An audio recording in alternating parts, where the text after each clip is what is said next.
घटनाओं पर आधारित है और ये नाटक भीष्म सहनी ने मंचित किया था अपने स्टूडेंट लाइफ में। ऐतिहासिक कहानी पर आधारित है और बहुत ही प्रेरणादायक घटना है और ये हमें काफी प्रेरणा देती है। हुआ यूं कि राजा दशरथ एक बार शिकार करने के लिए निकला और उसी समय में श्रवण के माता पिताजी जो हैं वे तीर्थ यात्रा का इच्छा व्यक्त किया, तो श्रवण उन्हें तीर्थ यात्रा करने के लिए निकला। लेकिन रास्ते में जब उनको श्रवण के माता पिता को प्यास लगी तो उन्होंने पानी मांगा, तो श्रवण अपने माता पिता के आज्ञा से पानी लेने के लिए गया। राजा दशरथ भी शिकार करने के लिए निकला था। उन्होंने जो आवाज सुना पानी पीने का, उन्हें लगा कि कोई जानवर पानी पी रहा है, उन्होंने शब्द वेदी बाण चला दिया। शब्द वेदी बाण ऐसा होता था जो लगना ही लगना है, तो श्रवण को बाण लग गया। जब श्रवण को बाण लगा तो वो हे राम क्या करके अपने प्राण का त्याग किया। राजा दशरथ भी इधर धीरे धीरे करके जब नदी किनारे पहुंचा तो देखता है एक युवक वहां पर अंतिम सांस ले रहा है। तब राजा दशरथ कहता है हे युवक ये हमसे अपराध हो गया, मैं अब क्या करूं, मैं तो जानवर समझ करके आपको मारा है। तब श्रवण कहता है मेरे माता पिता प्यासे हैं, आप जाइए उनको पानी पिला दीजिए। जैसे ही राजा दशरथ पानी लेकर के उनके माता पिता के पास जाता है तो अंधे माता और पिता कहता है कौन हो तुम? तो राजा दशरथ चुप रहता है, क्योंकि श्रवण के माता पिता उनके आवाज और चाल को समझ जाते थे, लेकिन उनको अपने बेटा का चाल नहीं नजर आया, तो वो समझ गया कि मेरा बेटा पानी लेकर के नहीं आया। तब लास्ट में राजा दशरथ अपनी आप बीती बताती है, बताते हैं, कहता है हे प्रभु हमसे गलती हो गई, मैंने शब्द वेदी बाण चलाया जानवर को मारने के लिए, लेकिन वो आपके पुत्र को लग गया और आपके पुत्र आप इस दुनिया में नहीं रहे हैं।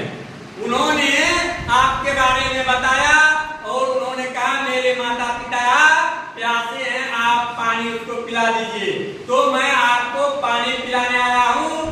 हे प्रभु आप पानी पीजिए और मुझे क्षमा कर दीजिए। लेकिन श्रवण के पिताजी का सबसे प्यारा बेटा था।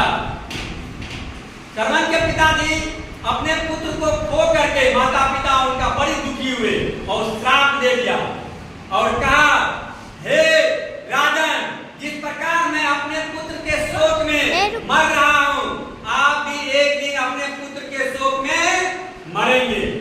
और अंत में क्या हुआ, जब राजा दशरथ बन गए तो अपने पुत्र के शोक में ही राजा दशरथ अपने प्राण को त्याग किए थे। तो श्रवण के पिताजी जब अपने पुत्र के शोक में प्राण त्यागे थे तो उनके श्राप एक दिन न एक दिन राजा दशरथ को लग गया। इसीलिए कहता है सनातन धर्म में सभी को अपने कर्म का फल क्या होता है, भोगना पड़ता है। क्या होता है? तो राजा दशरथ को भी अपने कर्म का फल भोगना पड़ा। राजा दशरथ को भी कर्म का फल क्या हुआ? इस कहानी से हमें ये प्रेरणा मिलती है कि यह कर्म भूमि है।